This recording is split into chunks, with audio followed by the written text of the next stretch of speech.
turning 250, and it's time to rock out with our forefathers. American-made, battle-ready style for true patriots. Whether you're marching in the parade, grilling in the backyard, or raising a toast to liberty, do it in the gear that screams freedom. Celebrate 250 years of USA in style. Wear your American pride loud. Trendjackers.etsy.com. Grab yours before the fireworks.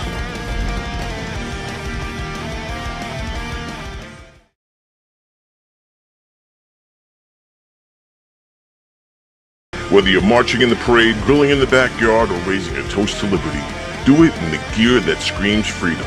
Celebrate 250 years of USA in style. Wear your American pride loud. Trendjackers.etsy.com. Grab yours before the fireworks.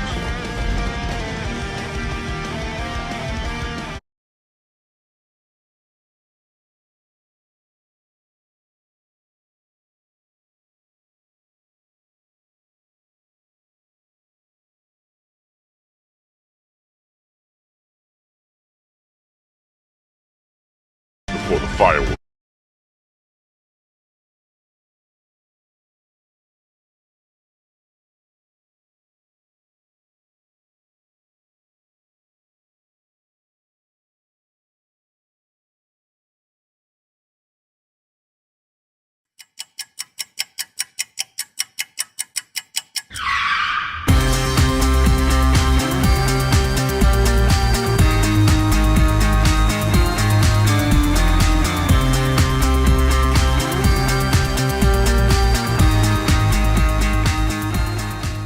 Tony, welcome to go. Hey, Joe, how are you?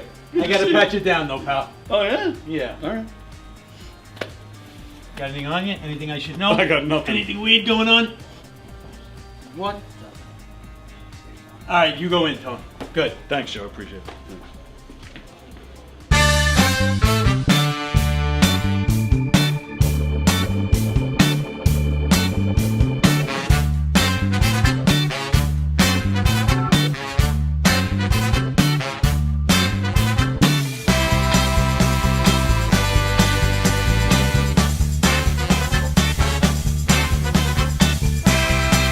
Hi, I'm Tom Kelly of The Tom Kelly Show. Yes, this is not the only time I've gotten on my knees in the back room of a comedy club.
The Knock 'em Dead Comedy Radio Show is also brought to you by Two Eagles Auto Body.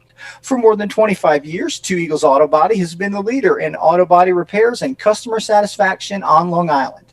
Two Eagles Auto Body handles every type of auto repair from custom applications and restorations to repairs involving insurance claims. Give Two Eagles Auto Body a call and please ask for John Rossi at 516-328-2527. That's 516-328-2527.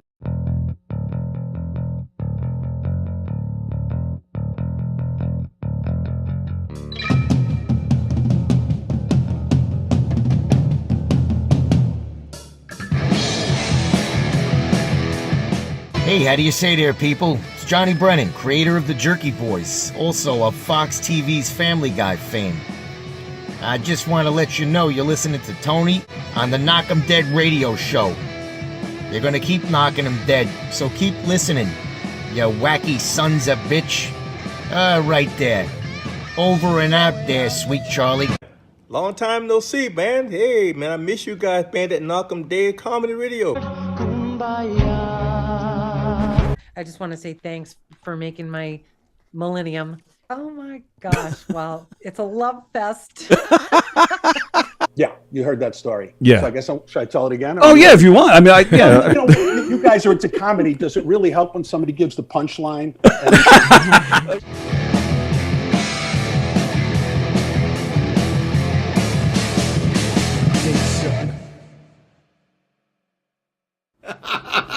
Tony, you're the best. You're hysterical. Tony, you're a phony baloney. Listen. All right, I'm going to write Tony a song right here. Ready? Tony. He's full of baloney. Tony, come on, man. Help me out here. Tony, don't get emotional. Tony, I love you. All right, Mr. Walker. All right, because of all this bullshit with Tony Walker, I'm losing people as we sit here. I'm watching the numbers go. All right.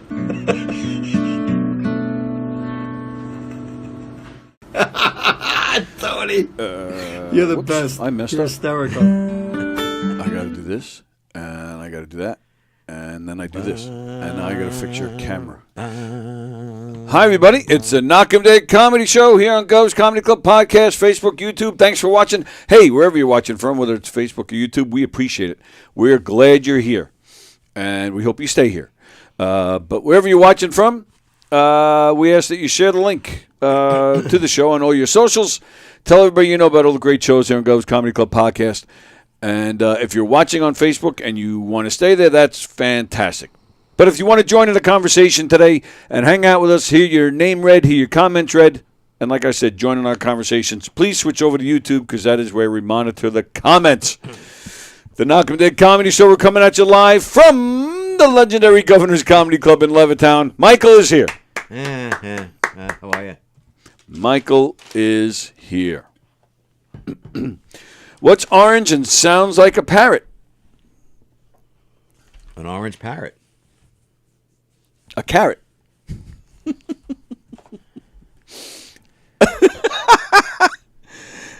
That was bad. I got a saucy one. Is that all right? Of course. Oh. If a man and woman get married, they get a marriage license. What do two lesbians get? All right, so a straight couple gets married. They get a marriage license. And what do lesbians get? Yeah, what kind of license do they get? They get a box lunch. I have no idea. That's not bad. A liquor license. That's actually pretty good. It's not mine. It's not mine. Did you know the first French fries were not actually cooked in France? Yeah, I think I knew this. The French fries, that have nothing to do with France, but continue with the story, sir. They were cooked in Greece. Oh, God. I just like that because that was French fries.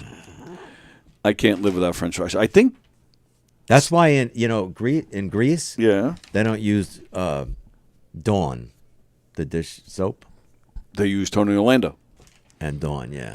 What they don't use Dawn, they use Palmolive. I have no idea. No, they don't use it because it eradicates grease. Speaking of grease, comedian Greg Criticos will be in here on Friday with me and Rosie. He's performing Saturday with us, with me and Don, and Mark and Mike and Rosie and Laura and Kathy and Steve and Lou and Otmick and Allie. Good memory. Thanks. Did you hear the music store down the street? They're giving away guitars. No, I didn't hear that. It's great news. No strings attached. Oh, no strings attached. I think actually, was it guitars for free? Oh, no, it doesn't say that. Okay. What do you call someone with no body and no nose? Someone who's in big trouble. Nobody knows. I thought that was good. I like that one. Romeo's watching. Good morning, Romeo. All right. So how are you? I'm good. Your Thanksgiving was good? It was great. It was great. It was great. Good answer. It was beautiful. Fun. Yeah? Yeah. Okay. So it wasn't, was it tough without, well, I was going to say first year without mom, but it kind of wasn't, right? It's been, oh my God. Yeah, because she was in the home for. In the nursing home for nearly 8 years. So it's been almost 10 years. Close to 10 years. Wow. Since, yeah. Was she ever, when she was in there, in the home, was she ever, like, in decent enough shape to come out, say, if you wanted to bring her home for Thanksgiving or something? Not really. No. Wow. No. So, in a weird way, I guess it wasn't any different for you this year then without her there. No. Yeah, the first couple of years, 2.5 years or so, maybe 3 years that she was in there, she was cognitive to have a small conversation, a short conversation. But after that, no, the conversations became very minimalistic. And, yeah, so it's been years. So so what'd you do Thanksgiving? I spent the first part of it with the grandkids and Stephen and my lovely daughter-in-law. We saw them, and then we went to Jen's other family. She has a DNA family, right? Okay. And then she has this family called the BFFs, the Best Friends Forever. And Jen's mother and this woman, Aunt Alberta, they've been friends for 55 years or so. So that family, we went to their home. Wow, you guys were busy. We were busy. That's a long day. Yeah, it was fun. Yeah? Lovely people, yeah. Where was Ava? Or she? Ava was with us. Oh, she was? She went to the DNA and the BFF? No, there was no DNA Thanksgiving. We see them on Christmas Eve. But Ava went with us to see the grandkids. Oh, nice. And then she went to the BFFs. Very nice. It was lovely. Lovely. It was lovely because, they're just such wonderful people. I never thought, and this is a great question for people, at a holiday gathering, because I grew up, and I'm not trying to cast aspersions or make it depressive or anything. It was always, when is a fight going to break out, right? And I know a lot of people can identify with and empathize with that. But this BFF group, it's just a bunch of people, kind people that they're not judgmental. They're just kind, and they poke fun at each other, but there's nothing behind it. It's just kind. Yeah, I never thought I would be able to be a part of something like that. Really? In my almost 61 years. Wow. Yeah, it's pretty wild. I hear you. Every holiday, when my mother starts with the bottle, I mean, eventually she'd hit somebody over the head with it. Once it was empty, of course. Then people are crying and throwing up. It was ugly, and it's every holiday. My brother and I had a really bad fight on a Christmas Eve once. Yeah. Oh, bad. How bad was it? How bad was it? Stephen was little. He was really small. He was maybe 7 or 8 years old, and he actually, my brother got so angry at me, he called me a guinea fuck. Your brother called you a guinea fuck? Yeah.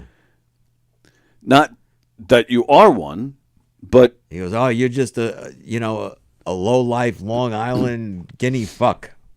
But wouldn't he be then calling himself that? Since you guys are brothers, well, you have the same really, lineage. Same lineage, but he went off to medical school, and he, at that park time, bench, and now he's sleeping on a park bench somewhere in Santa Cruz or Santa Monica. I don't even Palm Springs. That's where he got a job, I think. So I'm sure there's a lot of nice park benches there. Oh, my mother, she wrote "stop it" in capital letters and a whole bunch of exclamation points because nobody knows I'm joking. Oh, yeah, I know. So your brother's just like basically saying that all people on Long Island act like guinea fucks. Is that what he's? Yeah. Mm-hmm. I don't know if he was generalizing, but it was directed at me. It was bad. I mean, It was bad. I don't look at you and think guinea. Me either. I don't think anybody ever thought that I was. I mean, I have lots of other names, but not guinea. Huh? I said I have lots of other names for you, but not guinea. Yeah. I once, we were at my in-laws for Christmas once, and I forget what it was. I had to run home to get something, or maybe feed the dog, but I don't know. I had to go home for something, and I get home, and Lisa, I'm in the house, and I'm getting ready to go back, and Lisa calls me. She goes, "Are you on your way back?" I said, "No." I said, "I'm about to leave." She goes, "All right, hurry up, because we're going home." I'm like, "Okay." And everything was like great when I left. But yeah, between that time and at the time we only lived maybe 10 minutes away from my in-laws' house. But somehow during that time I was gone, so maybe 10 minutes back home, if that. I don't think I was home for more than 15, but somehow Lisa's two brothers got into stuff and they got into a fist fight. And this was, I forget if it was Christmas Eve or Christmas. God. But yeah, so I couldn't believe it when I got there, this was a while ago because our kids were little, but you know, our two and then my nephew, the three of them were in the living room crying because they just watched their uncles literally have a fist fight. Not just yelling. No, fists. Wow. And I was like, are you kidding me? Like, I couldn't believe it. That was one of the craziest. First of all, I'm sorry that you had to go through that, but you know, it's wild when you really think about it. How many people can empathize with fighting around holidays on holidays? Unfortunately, I will agree. I don't have a big history with that. Thankfully. You're lucky. I will say when growing up, I don't think I ever saw my family fighting, ever. Wow. I had a fun family when growing up as a kid. Yeah. I had a fun family. That's beautiful. Yeah, we had.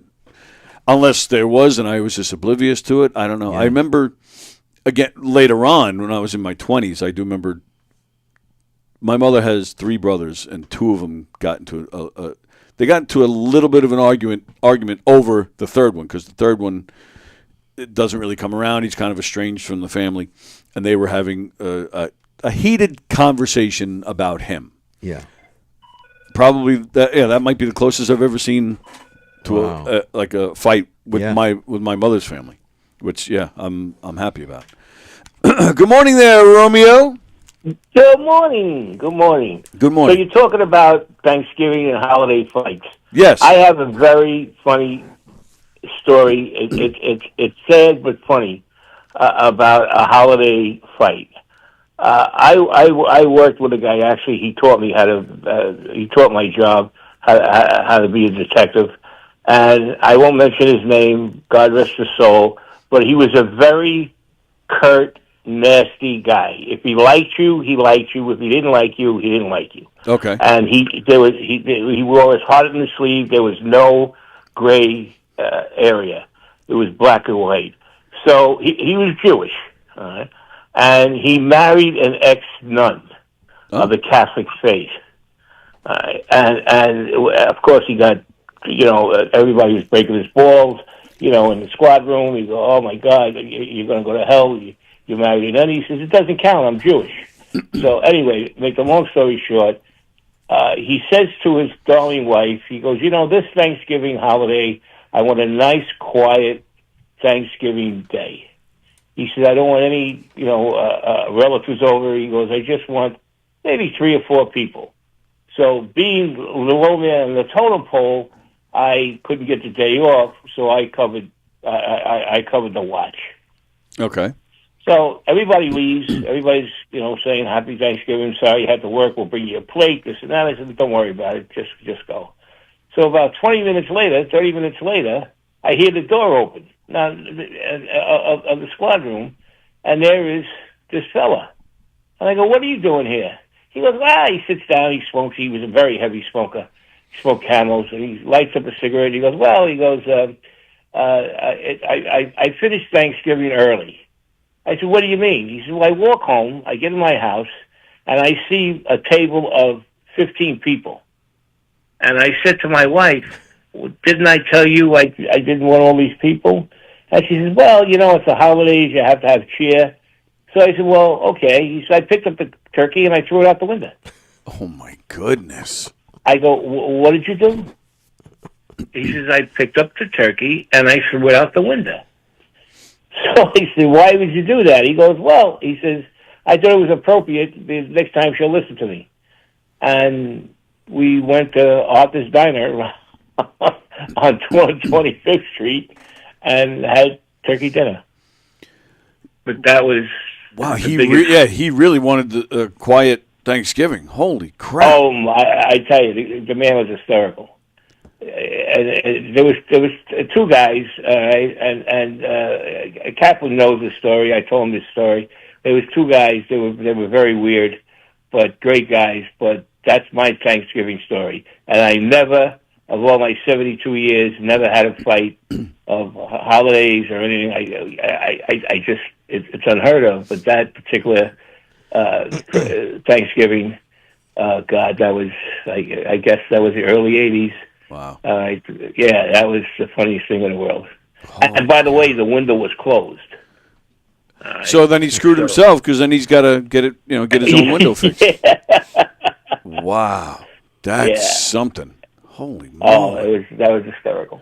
Well, I'm happy for you that's the closest you ever came to a fight on Thanksgiving. Yeah, no, I never, no. Stuff like that is always the best when you're not involved. Oh yeah, that's always the best when stuff like that happens. Us guineas never had. We fought other things, but holidays were always a festive, very festive. But I'm a little surprised. I'm a little surprised because Guineas and Irish, it's like their way. All us Italians do is yell at each other, and the Irish get drunk and fight and hug 5 minutes later. But even the Italians, they don't even get mad when they yell at each other. It's like expected. Yeah, well, like it's I don't know. I never experienced that. But some families do have attitude issues on holidays. But you grew up in an Italian household and never witnessed your family yelling at each other? My mother and father never, in front of me, and I was an only child, and I was around them all the time. In 18 years, never raised their voices at all. All right, which is great. But what about now they did speak Italian, all right, to each other sometimes. I don't know what was said, but there was never a harsh word or yelled at, never. And my father was a maniac. My father had a terrible temper. So yeah, he said it to an Italian. "I'm going to get the belt on you, bitch." Yeah, I don't know. Like I said, never, ever. But what about aunts and uncles, grandmothers? Like, none of them did the usual Italian yelling, talking with their hands, all that stuff? Never. I mean, my father had a temper with his brothers in business and stuff. Mm-hmm. I witnessed my father throw a cleaver at my uncle because he was a butcher and he got mad at him. He threw a cleaver at him, almost killed him. But in the house, never. They were very, very affectionate. They kissed goodbye and hello and good morning. Kind of like you and me. Yeah, absolutely. Yeah, but no, I never. Right. Until I got married, and then that was the end of that. But well, yeah, I'm sure. Yeah, we're talking about your parents. I'm sure you're a different story. My parents were very, very old-fashioned, very affectionate. That's nice. They held hands. Nice. They held hands when they walked down the street. They would hold hands. Very rare occasion, my father would be with us because, like I said, he was a business owner. He worked 6 days a week. It's 18 hours a day. Wow. But we used to go to Rye Beach in the summertime, and they would actually hold hands. Very nice. Yeah, it was a great upbringing. You should have learned something from them. I didn't. I didn't because I'm a miserable prick, and I like to be a miserable prick. And You save people take kindness for weakness, and when people take advantage of you. So the best thing to do is be miserable and be nasty, and you avoid a lot of complications. Yeah, yeah. Unfortunately, I agree with that. All right. Well, listen. All right. Like I always tell you, you're a great guy. Go suck an egg. Goodbye. Go suck it. All right. Let's see. You mentioned Palm Springs before. Fremder says he goes to Palm Springs every morning when he wakes up. Ann says, good morning, Tony and Magic Mike. Good morning, Ann. I like how she calls you that. Study shows, say Fremder, if a man remembers your eye color on the first date, it means you have small tits. What? Can you repeat that, please? Studies show. Yeah. If a man remembers your eye color on the first date, it means you have small tits. Oh, my God. That's great. Mickey's watching. Fremder, that sounds like a crazy fight on Thanksgiving. A couple of Thanksgivings. Am I saying that right? Thanksgivings, yes. I was at my cousin's house, and her husband has 5 kids. It's their second marriage. Five kids with 1 million grandkids, all these things. I was standing in the kitchen with her daughter, Marissa, and they were in the dining room, which is a separate room, and all of a sudden we start to hear raised voices, right? And raised voices. So we look at each other like, we should stay here. Yeah, exactly. So she grabbed my hand. She goes, here we go. Every holiday. So my cousin and one of the kids, they start yelling and screaming at each other. And I just peek around like the doorway, and I saw sweet potatoes all through. Oh my goodness. Wow. Yeah, I never understood why people get triggered on holidays. I don't. Yeah, I don't know what it is. No. Yeah, that's a good point. So these happy holidays I'm experiencing now are very new. And it takes some getting used to. And you always go into an annual December funk. Yeah. So I get a little blue. This year, maybe not. Which is very common, in society. A lot of people For get various the reasons. holiday blues, yeah. And so it's new. This is new. So you're not feeling blue. This is new. You're not feeling blue. No. With you, too. Because I'm a Jew. No, I'm like a pale light blue. A pale light blue right now. Yeah. All right. Well, yeah, it's still early. Still early. Yeah. So I'm going to predict that Jen takes you out of the blues this year. Yeah. Jen, his birthday's coming up, and he has annual December blues. So sit on his lap a little more often this month. I don't know if she's watching, but she usually watches when you're here. Yeah. So Jen, that's my advice. That's my advice to you. Good advice. Thank you. You're welcome. I'm here for you. Speaking of John Rusciello, retired policeman, the police have arrested the tongue twister world champion. Did you hear about this? No. They arrested the tongue twister world champion. Authorities say that they'll be giving him a tough sentence. God. I like that one. I like that one. And you know me, when I hear something really funny, I don't laugh. That's pretty funny. I like that one. That is pretty funny. I thought that was good. I liked it. Did I tell you my mole joke? I think you did, but I don't know. But tell me anyway, because I already forgot it. No, I went to the doctor with a suspicious-looking mole. Yeah. And he looked at it and he goes, they all look that way. You should have left him on the side of the road.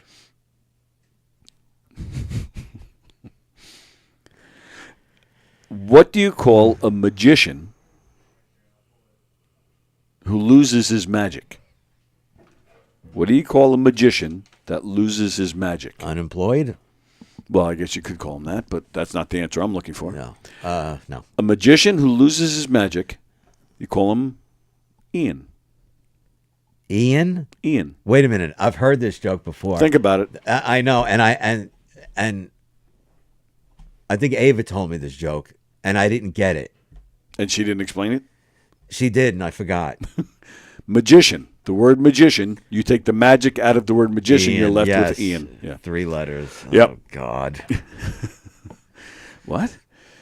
Fremder says, Kaplan Blue Springsteen Jew. What the hell does that mean?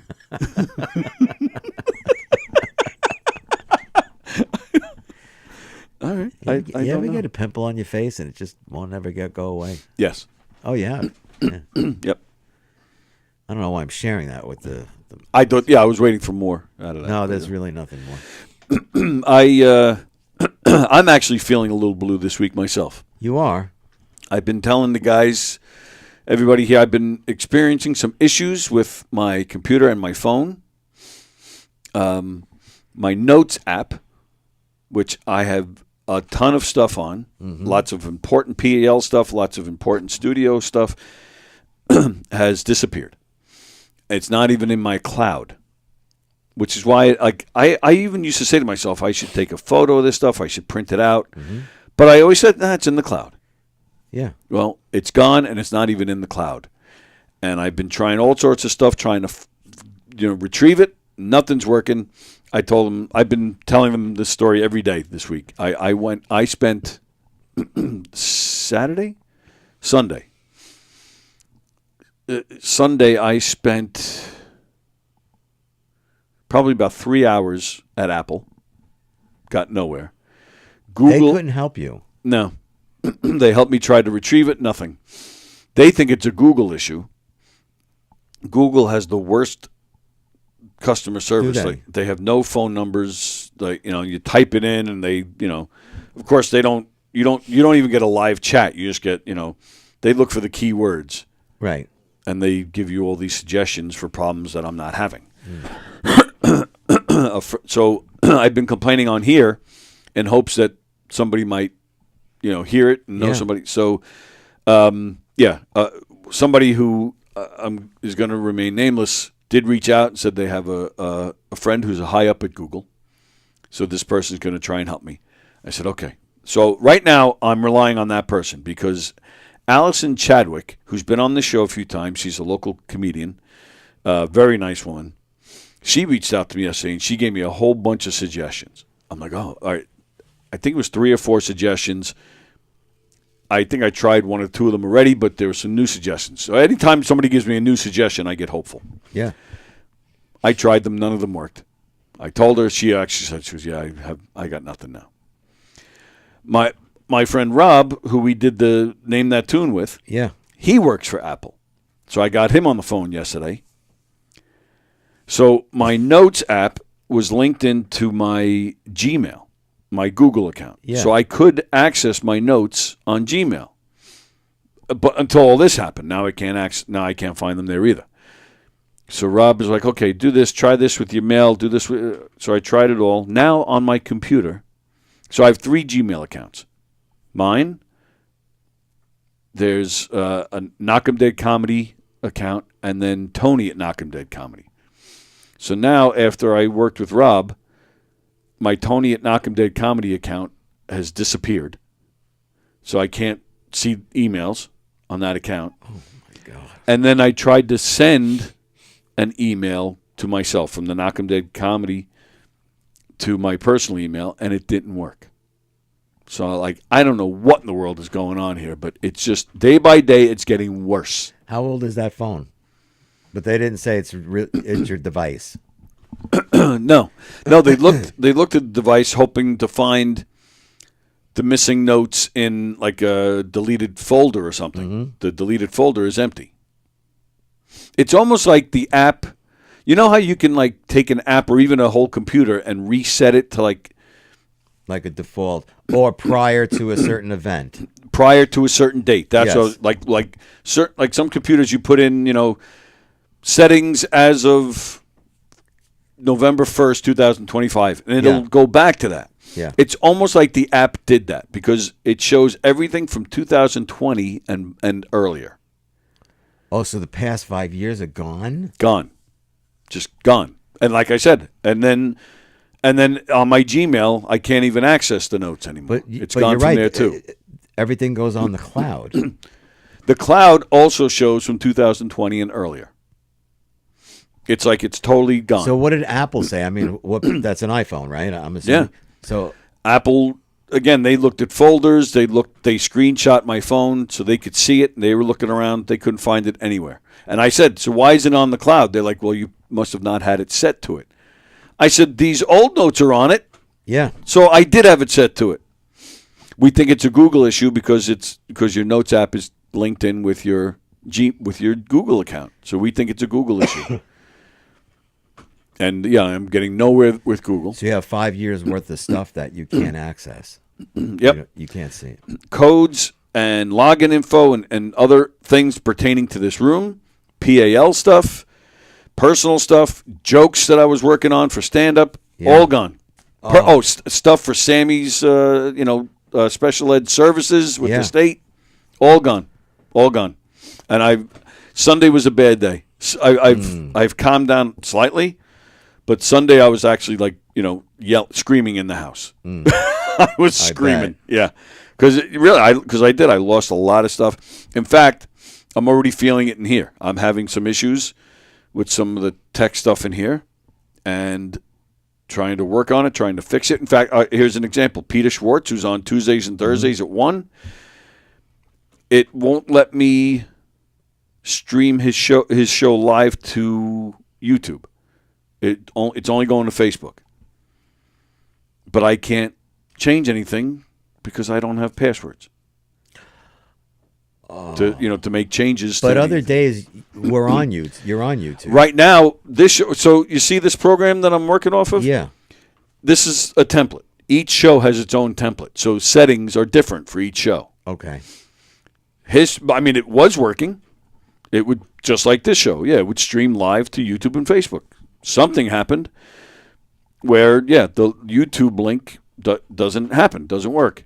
But I can't fix it because they want passwords and codes and all sorts of stuff that I don't have. Yeah, this is a pretty big deal. It's not like you lost 6 months worth of stuff. Right. Oh, and there's got to be a way with technology. That's what I keep saying. To be a way. There's got to be a way to, like I said, it shows everything from 2020 back. Something just needs to be reset. That's my opinion. Like you said, things don't just disappear anymore. It's somewhere. You tried so many things, and I am not technologically savvy. Have you tried to put the date as of like yesterday? Yep. You did. You tried all these things. Yep. Yep. And then I'm trying to make logic of it. How would that happen? That's the part I don't know, because it's not like I don't use the app. I mean, with this weekend being Thanksgiving, I probably wasn't on it, but I'm on it every day. Like because I need codes. I don't have a lot of downtime. Right. If I'm not in here, I'm doing something with PAL, or I wake up in the morning. I get up at 6:30. By 7:15, I'm on my computer getting ready for the show or working on something pertaining to the studio, and then I'm in here by in between 9:30 and 10. Yeah. Most of the time 9:30, sometimes even 9 o'clock, and I'm doing stuff. So I look at that app every day, trying I need a code for this, or I need this guy's phone number. I need I put down dates, or I even I keep track of what guests I've booked to come in here, and all sorts of shit, dates for Murder Mysteries, shit like that. And, but yeah, I guess with Thanksgiving, I don't think I was on it Thursday or Friday. Yeah, I probably wasn't on it all weekend because I was here Friday, but I only came in to do my show on Friday. We did last Wednesday. Yeah. And then that was it. I was gone. I was out of here Wednesday. Thursday was Thanksgiving. Friday I came in here, but I just did my show and then I was gone. So I tried to make it like a nice low key weekend. It was Zach's birthday as well. Yeah. So I tried to keep it a low key weekend just to enjoy the family. So probably the first time in at least a year where I went a few days without touching that app. But so last Wednesday, definitely last Tuesday at the latest, Was the last time I was on that app until Sunday. So it's one app. It's just the app. Just the app. And I'm sure you tried deleting it and reinstalling it. And the same thing happened. Everything from 2020 and back came back when I deleted the app, and then reinstalled it. It's the weirdest thing, and it is the weirdest thing, and it's driving me especially nuts. that Apple or Google can't give you a definitive answer. I would like to think Google could. It's just a matter of getting a hold of somebody that can help me. Yeah. And I thank Allison Chadwick because she was giving me suggestions. She obviously knows her way around a computer, and she was very good with explaining. You're going to do this, then look for this, type this, click that, and she did. I was able to get right through it. But but unfortunately, it just didn't work. But so at this point, I'm left with this one friend who has a connection with high up at Google. So at home, this isn't. I don't know what kind of system this is. You have a Mac at home. You have a Mac plus an iPhone. Right, and the app, the Notes app, is synced between the two devices. Yeah. So no matter which one I'm looking at, I'm having the same problem. Right. Yeah. But now today I'm having trouble with email. So you didn't go on it Thursday night, Friday night, Saturday night, and then you tried Sunday, and that's when you saw. Correct. And I've been a mess ever since. I mean, really, I've just been like quiet and grouchy at home. I don't blame you. Oh, yeah. And again, now that I'm seeing, it's already, because at first Sunday was bad, but then Monday I'm like, all right, maybe I can get through it. If I remember certain passwords, I can reach out to some guys here that might have some passwords as well. I'm like, all right, maybe this won't be so bad. Maybe it's kind of a good thing because I can start over or something, you know. It sucks I lost some joke ideas and definitely some phone numbers that I'm missing, but let me, But like I said, already I'm having trouble with Peter's show. Like I didn't, at the time, Peter's show was working fine. So now, like, this happens, not even a week later, I need those codes. Last Tuesday when you did Peter's show, it was fine. But yesterday it didn't work. I take that back. He did a show last Monday because we weren't here Thursday for Thanksgiving. So right. Monday it was fine. Tuesday is when it started with his show. And I forgot about it until yesterday, and I was like, oh, shit. And he even said to me, he goes, this problem be fixed? I'm like, sure. So I reached out to 3 guys here, asking, hey, can you guys send me everything you have? All the login, passcodes, passwords, whatever you have, everything. And, of course, I've only heard from one so far. And that one, I don't have anything. Okay. Which I didn't think he would. Right. But, of course, the other 2 guys I've not heard from.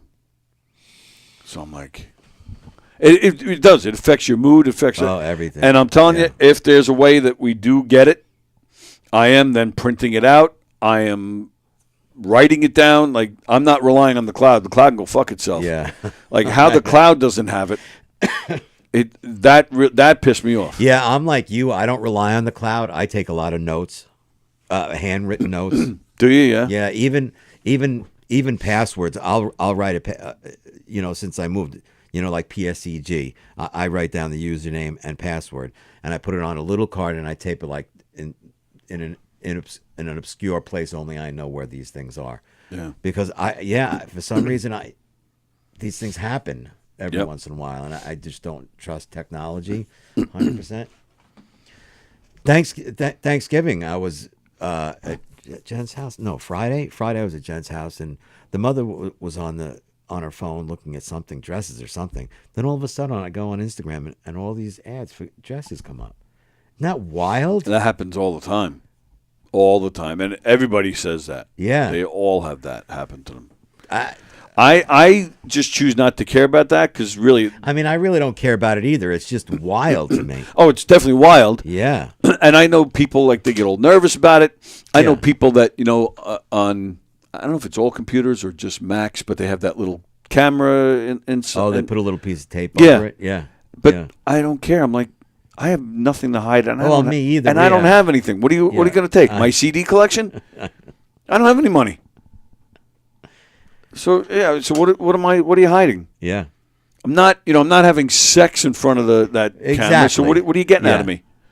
My cousin, who people that know, not many people know my family, but I only have one cousin. She got scammed because remember, I don't know, 6-7 years ago, when you used to get on your screen, call this number right away because your computer is corrupted. So she called it, and to make a long story short, she went on her bank. She was going to transfer money to these people. And then they said, no, you have to go to Walmart and get gift cards. And so she did that. Yes, I know somebody who did that too. And then she was on her. I'm making a very long story short, because when she told me the story, it was like 16 days long. She's on her bank, and she says, you know what? She finally got the idea that I think I'm being scammed here. And she's on her bank, and the guy says, well, sorry, hangs up, and she sees all zeros on her bank account. No way. Yeah, obviously they got into her banking, or she gave up something and went all zeros. That happened to me in actually just before I met you back in '97. Yeah. Lisa and I actually think it started just before we started dating. I think it was going on while we.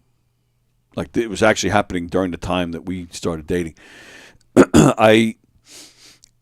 So this is 97. So this was before most people, some people were just starting to buy home computers. Mm-hmm. And the internet was, brand new for private home use. And my bank had one of those, like a reserve account, like if you overdrafted, there was. Oh yeah. And then you just pay the bank back and all that. So the bank called me. They went into that reserves for thousands of dollars, thousands, and they wanted to know what was going on. And I said, "What are you talking about?" Again, because internet was brand new. So it was identity theft, but it was a brand new thing. So a lot of people didn't know what it was. Banks were not equipped for it. And it was so new that they really didn't know how to handle it. I had to pay this back.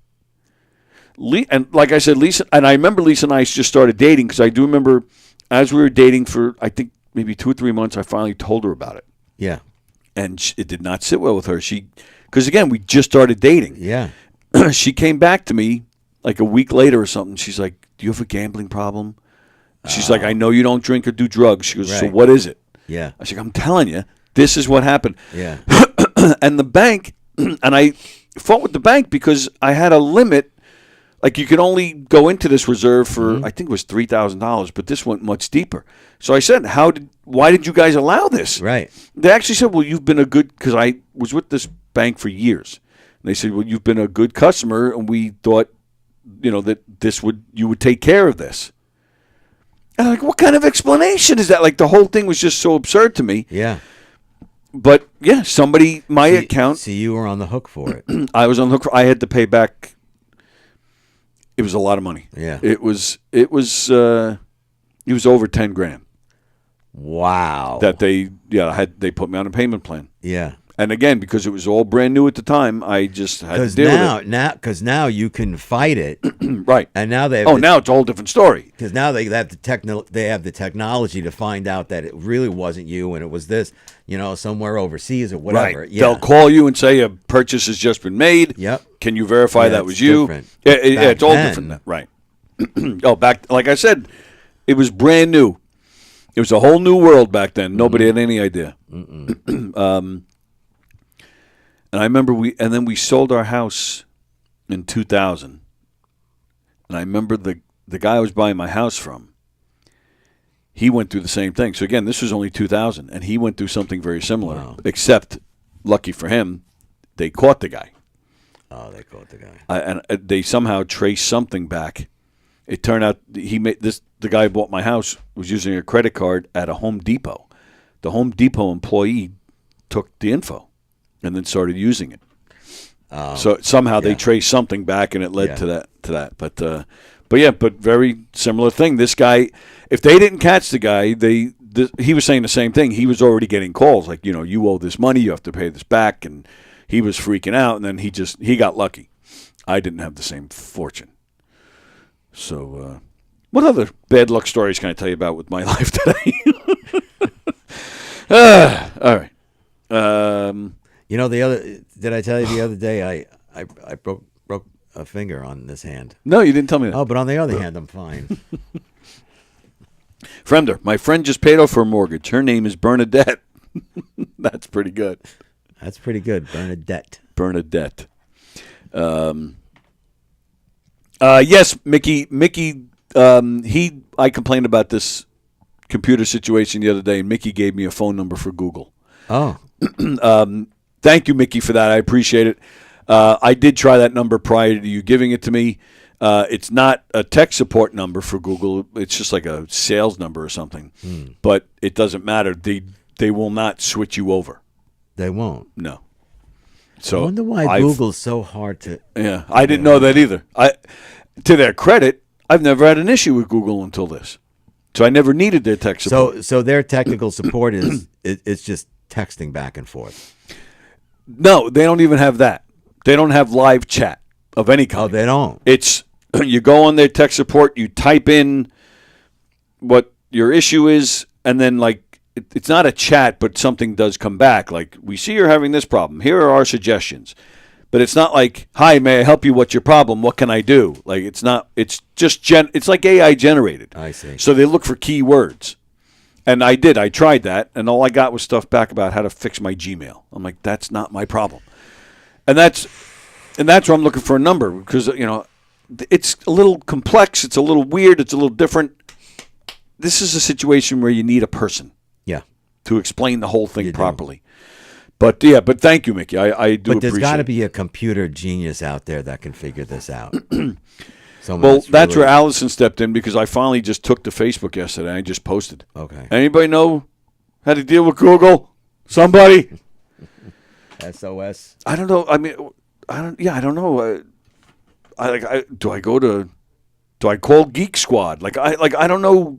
Maybe, I wonder if that would be a way to go. I didn't even think of that until I said it. Yeah. But I didn't even know where do I go for an issue?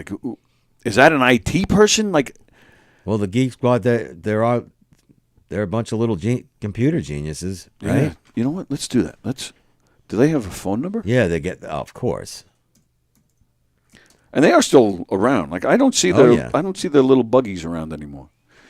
Oh, there's a Geek Squad right here in Levittown.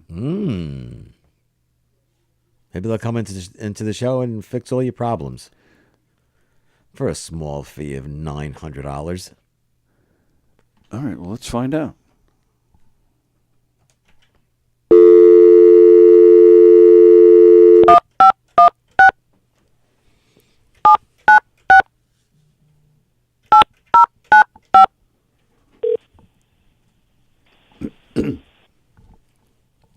Welcome to the Levittown Best Buy.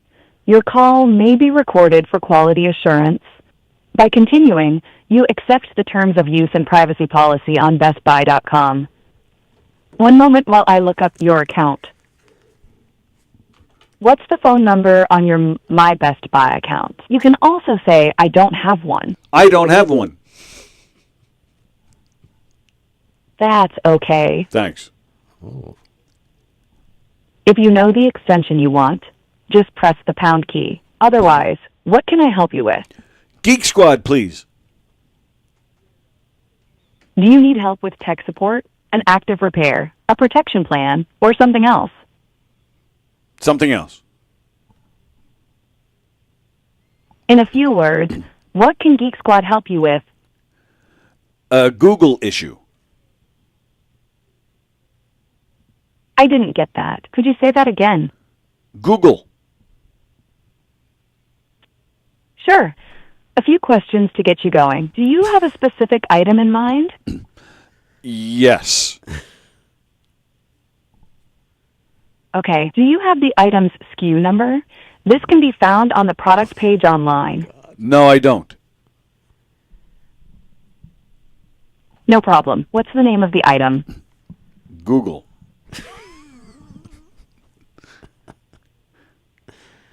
Okay. Let's get you the support you need.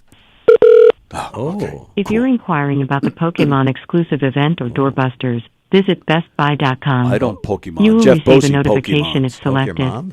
Our agents Go are unable to Pokemon. assist with this promotion. Please hold for the next available agent. Rusiello says, "Oh boy, this is so exciting." Shut up. I'm desperate and I need help. Hi. Hello? Hey there, thanks for calling Best Buy Virtual Sales. My name is Shashank. I know whom I'm talking with? Hi, my name is Tony. How are you? I'm doing good, Tony. Thanks for asking. How are you? I'm good, thanks. Okay. So how may I assist you? I have a question for you. Do you guys, I don't know if you guys can help me or not. I'm having a problem with Google. Is that something you guys, help with? Like what's the exact problem with the Google? Well, it's my Google account. My Gmail is linked into are you familiar with like the Notes app on a telephone? Yeah, I do. Yeah, okay, cool. So my Google account is linked into the app, to the Notes app, and my Notes app, it's everything I had on it's been wiped out. And it was linked into my Google account. I can't find it anymore in my Google account where I used to. So I'm trying to figure out a way to recover it, and Google's tech support is just not good at all, and I've been getting nowhere with them. So I just figured I'd give you guys a call and see if that's something you guys do and what it would entail as far as getting your help on it. I do understand that, but see, the Google accounts and everything, they have those information. We'll not be having it. So only that Google tech support can help you with this. We can't do anything on that. Damn it. All right, Shashan, I appreciate your help. That's totally fine. Is there anything else? Hey, you wouldn't happen to have a phone number for tech support for Google, would you? You guys don't even have that, do you? No, we don't have it, but you can just type it in a Chrome or something and you can get the number. Yeah, I've tried that, and those fuckers don't give them to me. They stink. But sorry for that. All right, Shashan. Where are you? Where are you? Right? Are you in the States, or I hear an accent? Or are you? Where are you? No, I'm not from the States. So I'm from the west part of the Asia. I'm sorry. The west part of what? Asia. Asia? Yep. Oh wow! What time is it over there? It's night around 10 o'clock. Nighttime? You should be home in bed with your wife. What's going on there? Who do I have to yell at? That's crazy. All right. Well, you have a nice day, pal. Thanks. Thank you for that. You have a nice day. All right. Suck it.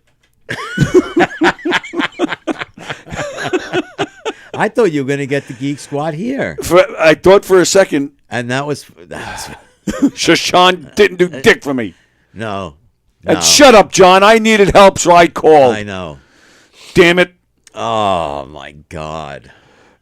Speaking of identity theft, John Jacob Jingleheimer Schmidt is being investigated because his name is my name, too. Now, that's freaking funny. Is that a Fremder? That's a Fremder. Wow. That was good.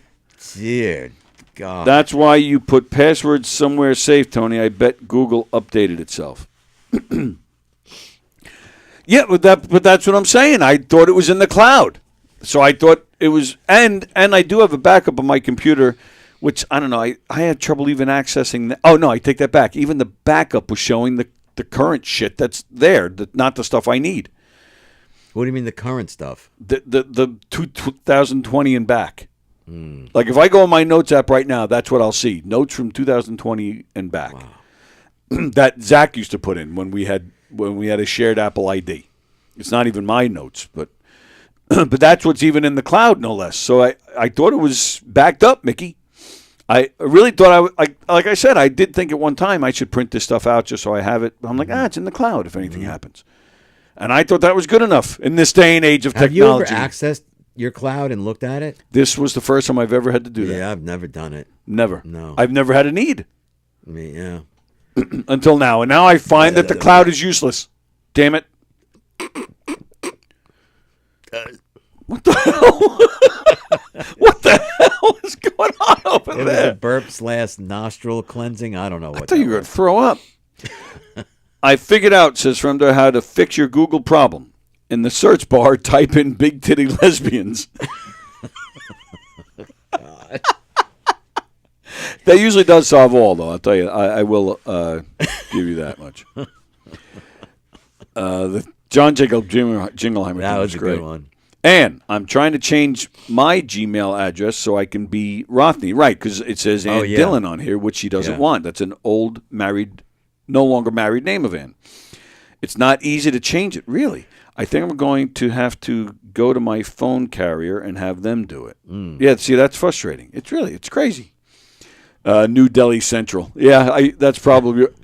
How funny was that? We make a call to the Geek Squad, and we get the stereotypical voice. At least I was able to understand him for the most part. Yeah, he was. It wasn't bad. It wasn't bad at all. There were a few words here and there. I was like, what? Yeah. His name was Shashan? I think that's what he said. Yeah. That's what I was calling him. It wasn't Sean? And he just had a stutter. My name is Shashan. An Irish Indian? Hello, Tony. Who's on the other end of that customer service? That comedian's wife? Oh, Fremder. So we had, I don't know if I told you the story. God. When we did Don did our show in the Giggle Room back in October, we had, comedians, and we had these two comedians from D.C. that Don knew, and then I met them through him. And this one guy, Joe, I already forgot his last name. He was all excited because he's from New York originally. He's been out of here for years and years, but Joey Colo is one of his favorite comedians. He was excited about playing here. So he comes in, and it was the night that Fremder went up for the first time. So before the show, we went live in here with all the comedians. So most of them came in early. We sat around and we're talking, and I don't even remember what you were talking about, Fremder, but something about Asian. The Middle Eastern region came up, and Fremder started. And this guy, Joe, who's sitting on the end, he got pissed. And he did? Fremder's on the couch. He turned to him, why would you do that? And he just started kind of getting on him. Turns out that guy, Joe, is married to an Asian Middle Eastern region woman. Oh, man. But we didn't know that at the time. Right, We were trying to make jokes at first. Wow, this guy's getting mad. We're like, oh, look at these two. They're going to have to fight. And then we realized after a while, this guy is for real. Yeah. So we're trying to just avoid it, change the subject. I think even Fremder, did it again at one point. We're like, Fremder, what are you doing? This guy was pissed. And then we finished in here, about to start in there, and this guy's wife comes walking in, and he introduces her, and we're all like... So, yeah, that was interesting. Jeff Posey, thank God it's not a brain cloud. What does that mean? I don't get it. I don't get that one either. No. Which reminds me of this new grocery store that opened up right out near me. Yeah. And it's all about to bring out all your senses, especially your sense of smell. So you walk in there and you see the produce section. Okay. And everything's laid out beautifully, the lettuce, the grapes, all that stuff. And they have a fine mist coming down to keep everything moist. Okay. Right? But in the background, you could hear lightning and thunder and that beautiful smell of a summer rain, right? The smell of a summer rain. Then you go down to the milk aisle, and you could smell the cows, you could smell the pastures, you could smell like an old barn. It's magnificent. Then you go to the eggs, right? You could smell the chickens, you could smell like the chicken coop and the chicken feed, and it's just wonderful. It's a wonderful experience. But although I will say, I do not recommend going down the toilet paper aisle.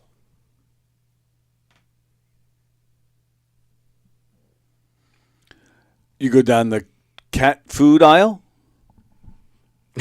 You're a jerk. I thought that was pretty good.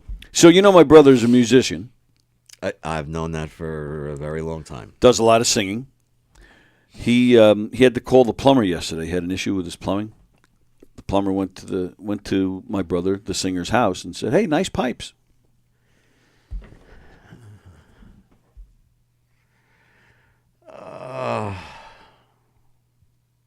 I watched Gia last night in her first concert as a little kid. Who? My granddaughter. Oh. Gia. And it was amazing to watch her. I remember holding her as a baby. I mean, we're parents now, right? We remember our children as babies. But to watch your granddaughter, you know, whoever's out there that has grandchildren, it's such a different emotion. Oh, excuse me. Can we go to the movie quote thing? Was that the whole story? Yeah, I was just thinking. I was waiting for a punchline. Well, there's no punchline because you were being serious. Yeah, you were talking about Oh. singing, and Oh. it was her chorus concert. Oh, yeah, we're gonna do the movie thing. But speaking of singing, I wanted to talk about something. Yesterday we were talking about Paul Anka, who has a new documentary out. Oh wow, okay. He was doing an interview to promote it, and somebody asked him if the rumors were true that Frank Sinatra had a big penis. Oh, I saw that. I didn't read the article. Okay, Right. but Paul Anka did confirm that Frank Sinatra did in fact have a huge one. Okay. And he said Milton Berle's was even bigger. So we were talking about that yesterday with Diane, and she loved that conversation. Oh, I'm But now sticking with the Rat Pack. Oh, here it is. Sticking with the Rat Pack, a movie is being made about Sammy Davis Jr.'s association with the Church of Satan. What? And that's exactly what I said. I don't know a lot about the Rat Pack, but Me either. No, but I don't know a lot. when I I do like Sammy Davis. I think probably would be my favorite out of all of them. He was such a talented man, very talented, tremendous piano player, tremendous drummer, dancer, singer, dancer, Yeah. songwriter, actor. You're right. I forgot he played the drums. He was fantastic. Oh, an amazing drummer. Just an amazing talent. Funny guy. He used to be on Laughing. Here come the judge. All that shit. Yeah. So, but like I said, I don't know a lot about him. So, and I saw that headline. I'm like, I got to read this. So, yeah, it turns out it has been alleged that in 1968, Davis attended a Satanist ceremony for the first time. And that he then became an honorary warlock in the Church of Satan. What? Because a friend of his was a high priest of the Church of Satan, somebody named Anton LaVey, Lavey. So he didn't stay with the organization very long, but supposedly it's been alleged that he continued to perform satanic rituals even after cutting ties with the organization. Even according to this article I read, and again, I'm not saying this is true, I'm just repeating what I read. Yeah. But supposedly in 2019, even Eddie Murphy said that Davis was a devil worshiper who personally told him that Satan is as powerful as God. How crazy is this shit? So then, so that's what I got out of the article. And yes, so they're making a movie about this. But then I went down the rabbit hole. I was like, what else? Yeah. This guy had some life. Mm-hmm. Oh, yeah. I knew he had the glass eye. Yeah. But I never knew how he got the glass eye. He nearly died in an automobile accident in November of 1954 in California. He was driving. There was a fork in the road on U.S. Route 66. Oh, get your kicks on Route 66. And if you see a fork in the road, take it. Exactly. Cajun Boulevard and Kendall Drive. A driver missed turning at the fork, reversed her car right there on the highway, and hit. So the two cars collided. Davis lost his left eye, which was damaged by the bullet-shaped horn button, which was standard in Cadillacs. Wow. He wore an eye patch for 6 months or so, and then he was fitted for a glass eye, which he wore for the rest of his life. Now, get this. Now, I'm not a believer in this stuff, but I'll tell you anyway. So, previous to the accident, a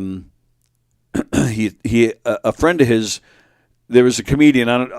He was known back then. I don't know. You really don't hear his name anymore. Eddie Cantor. I don't know if you remember that name. Okay. I don't. He was famous back then. He was a friend with Davis. Eddie Cantor gave him a mezuzah.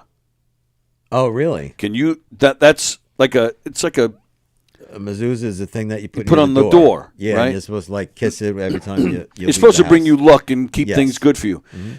Is it like a statue or No, like, it's this little. Can it be anything it's or like no? what's it's it a shaped little like? Symbol. It's a symbol. Okay, It's a all right. symbol that you nail to like the door jam. Yeah. So Eddie Cantor gave one to Sammy Davis Jr. about a year before the accident. A year before the accident. Yes. Sammy Davis Jr. decided not to put it on his door. He made a necklace out of it and he used to wear it. And he felt it would bring him luck wherever he went. And according to this article, he wore it every day.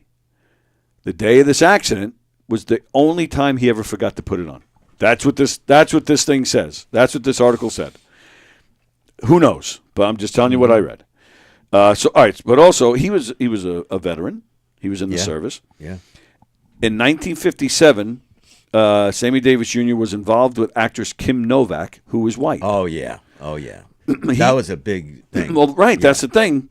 The mob, apparently, which had connections to the movie studios, the movie, they went after Sammy Davis. I did not know that. They I knew told he had him, a fling with Kim Novak. Yeah, and then he even had a wife later on who was white. Like he liked them white. He liked the white meat. But the mob, like they actually went after him and they would tell him, you better break up with Novak or we're coming to get you. He refused. They actually did kidnap him briefly. Oh, really? They had him for a couple of weeks and they let him go. Oh, yeah. It was a big deal.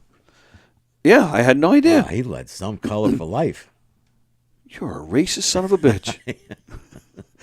He spent years addicted to alcohol, cocaine, and porn. That's what it says. And Johnny Cash once gave an interview where he said that Sammy Davis Jr. was capable of drawing and firing a Colt single-action Army revolver in less than a quarter of a second. Really? This is what I read. And this is all going to be part of the film? No. The film is just the devil worshipping thing. Oh, okay. That's what I'm saying. After reading that, that's when I decided, let me read about this man. So I found a quarter of a second.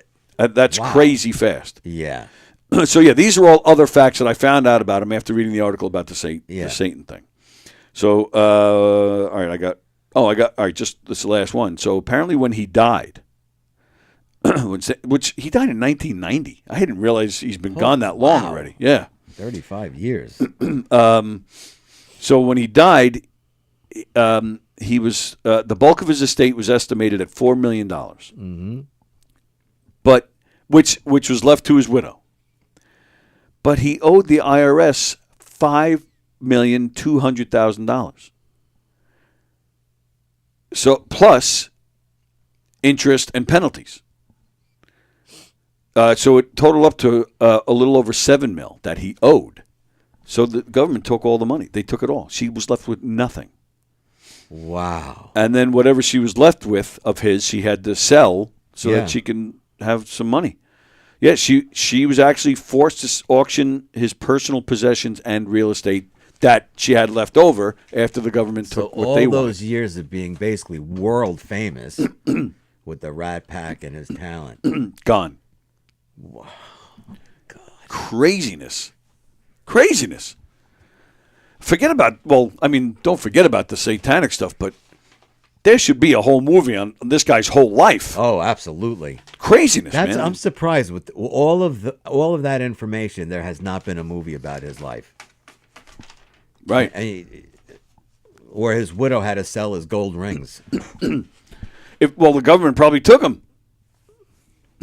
Oh, speaking of taking things, I mentioned that I was, trying to get my phone fixed with Apple and stuff. So I was in the Apple store the other day. While I was in the store, there was a robbery in the store. Oh. And, there's iPhones and iPads and, so I don't know if this robbery makes me an eyewitness. Oh. Okay. So you had an idea just before we went on the air. You know why you can't fart in an Apple store? Why can't you fart in an Apple store? Because I poop? I don't know what. They don't have windows. That's good. That was good.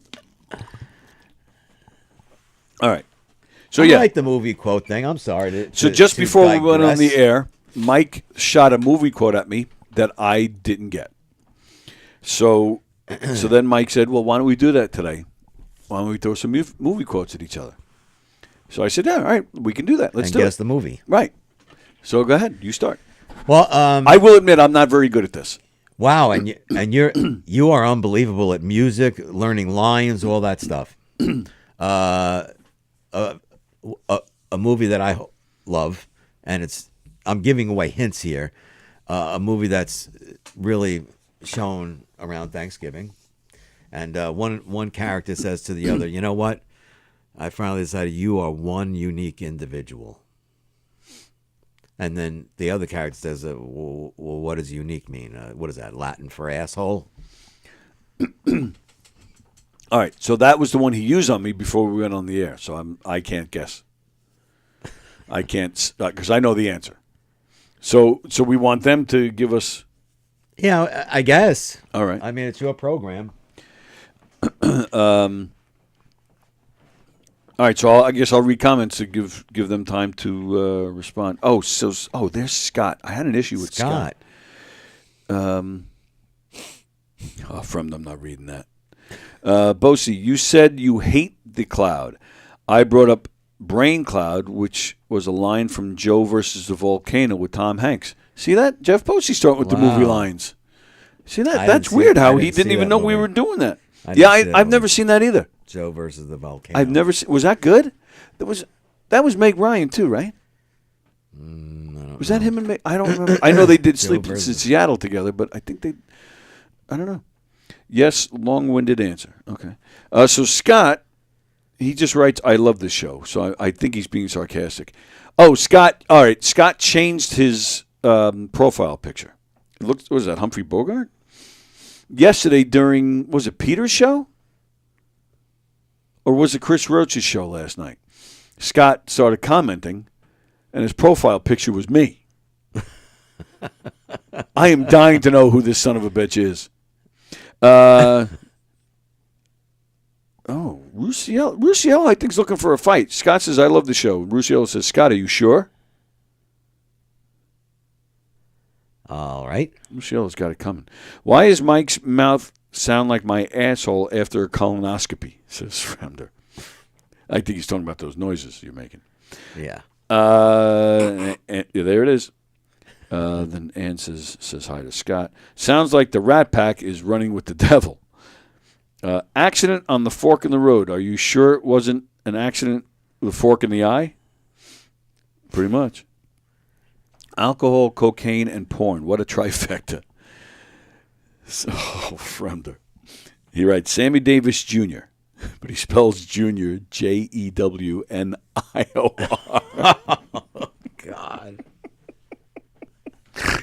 Oh, my goodness. By the way, you're saying Sammy Davis Jr. loves porn, and you'd figure the bulk of his estate would be in his hand. All right, nobody's guessing movie quotes. That was, go ahead, you tell them. Planes, trains, and automobiles. No one really is. I see no one's really that excited about it.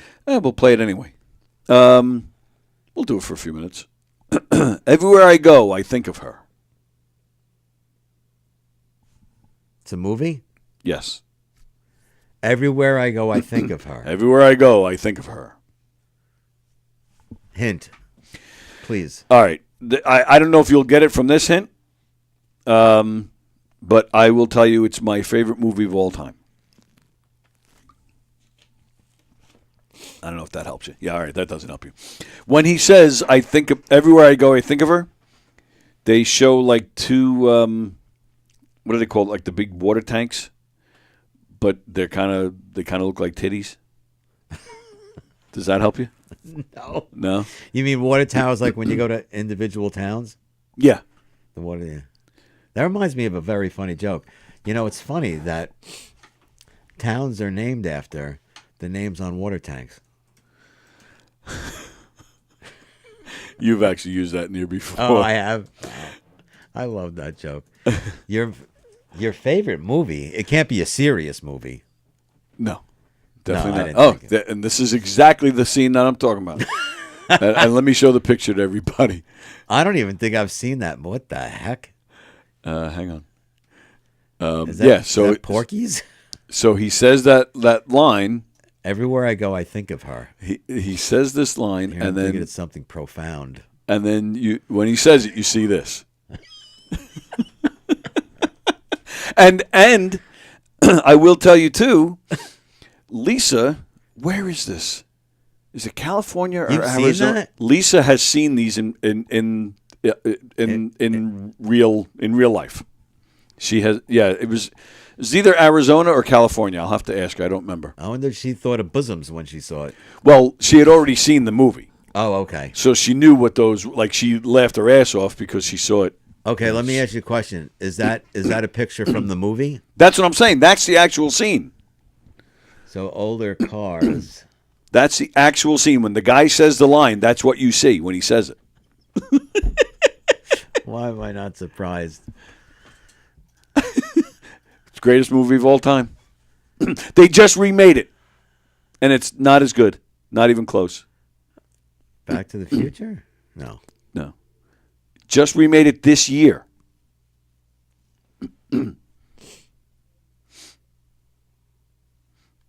That's all right. That's a line from The Naked Gun. That's The Naked Gun. Yeah. I'm surprised I didn't get that because I love that movie. Oh, so you have seen it? The original. The original. That's what that's from. Yeah. The original. I don't remember that scene. The new one, don't even bother. Oh, really? That scene with Liam Neeson and don't Pamela bother. Anderson. There were times I was like, I did laugh because Liam Neeson's a pretty cool character. Yeah, and Pamela Anderson was actually very good in it. She was. But there was only one scene where I was like really cracking up. The Naked Gun, I watch it probably 2 or 3 times a year, if maybe even more. This one, I don't care if I ever see it again. It wasn't that memorable. Wow. Where that's what made the first one so great. It's so funny. Well, the first one's classic. That's right in the beginning. You have the opening scene where he's in the Middle East and he beats up, those leaders. Yeah. And then he comes home. He comes off the plane and they're like, they're celebrating and they're like, they're not here for you. They're here for Weird Al Yankovic. Yes. And then he gets in the car and they're driving and it was right there. He starts talking about how his girlfriend left him. He's, it was so tough. And now everywhere I go, I think of her, and they show that. Oh, it's great. Such a great So movie. he delivers that line, and it automatically goes right to that. Yep, because they're driving. They're driving on the highway. So yeah. Oh my God! All right, your turn. Oh, my turn. I gotta think of one now. Burp. Oh, sorry, I burped. Bless you. Oh, I got a decent one. You can't arrest me. I'm Jose Canseco. Fletch. No. Was it really Jose Canseco that said it? No. That's why I said Fletch, because Chevy Chase used it. Chevy Chase used it. He used his other name. Peoples Namus. He used other people's names. I'll give you another line from that movie. Okay. Stop breaking the law, asshole.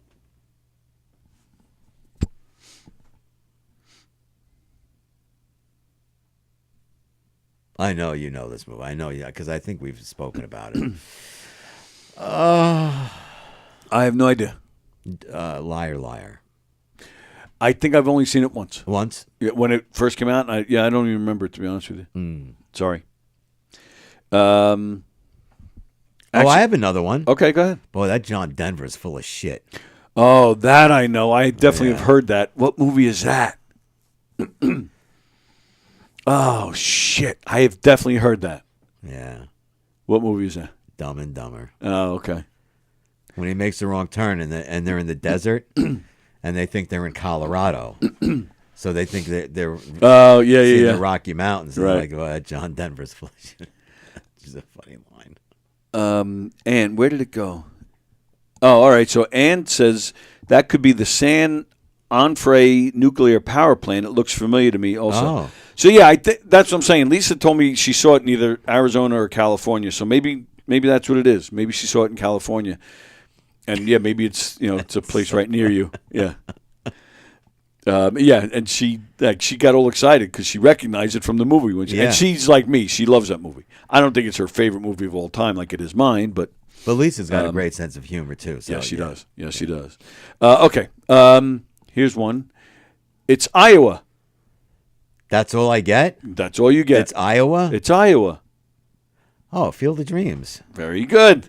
Very good. Yeah. Well played. Thank All right, you. so your turn. So what you're saying is Frank Sinatra was bigger than a rat package. Love and marriage. My dick is bigger than a horse and carriage. Can't believe you made me sing that again. I did that for you yesterday, Fremder. Okay. Yeah, your turn.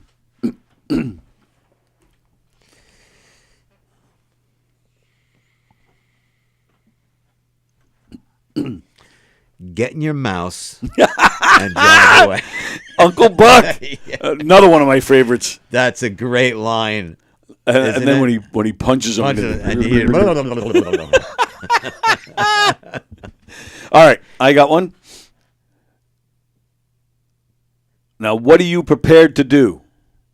What are you prepared to do? It may not sound like a memorable line, but it was used several times in this movie. And what are you prepared to do? Mm-hmm. And it was very, and then it was used in a very powerful scene towards the end of the movie. Comedy or dramatic? Powerful scene. So no, this was dramatic. Great movie. What are you prepared to do? Hint, please. The actor said it in a Scottish accent. That might even give it away. Scottish accent. Scottish brogue. Braveheart? No. Good guess though.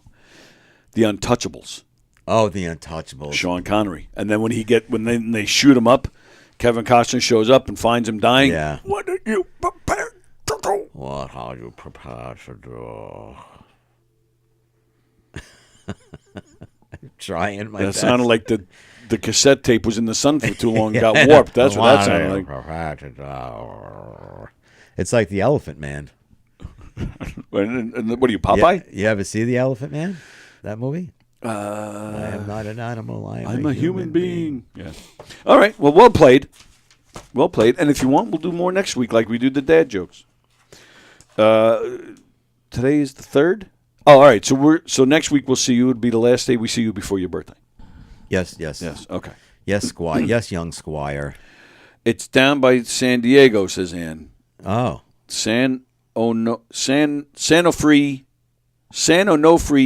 is pronounced. San Onofre is how you pronounce it. San Onofre? San Onofre. San Onofre? Yeah.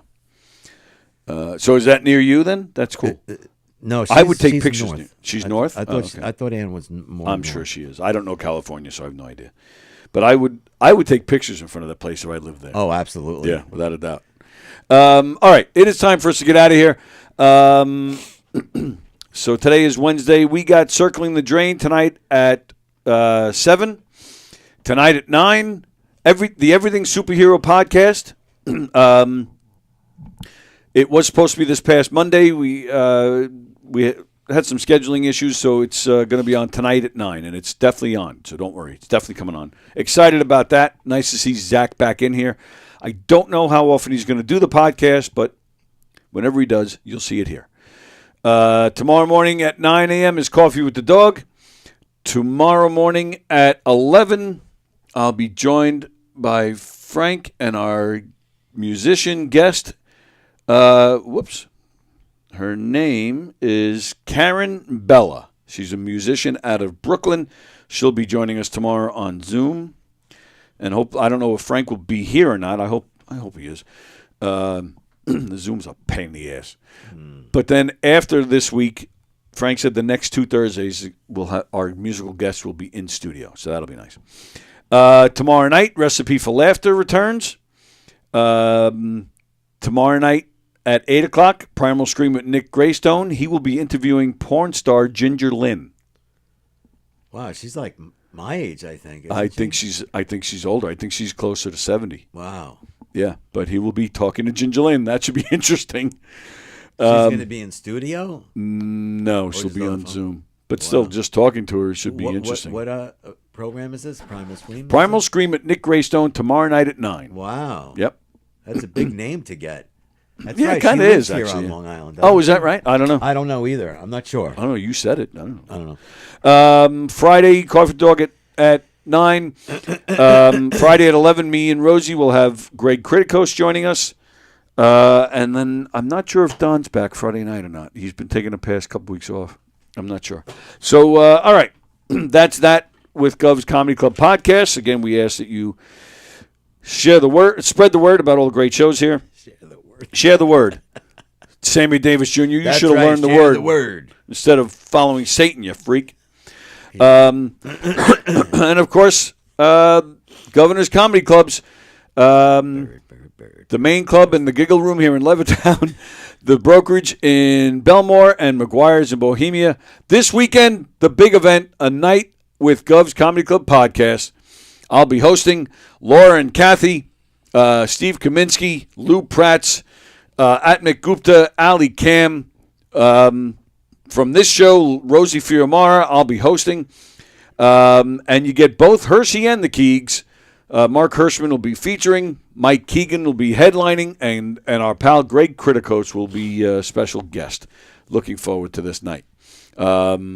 Please make your reservations. A lot of people are just saying they're going to come. No, make reservations so that we have an idea of how many people are coming. And then, we don't get canceled. All right. And then the following Saturday out at McGuire's, please come on out to this as well. A fun murder mystery with Knock 'em Dead Comedy. It's a mob-themed holiday comedic audience interactive murder mystery show. You're going to have a great time, I promise. govs.com for anything going on at Govs. Check their full schedule at govs.com. Make your reservations there as well.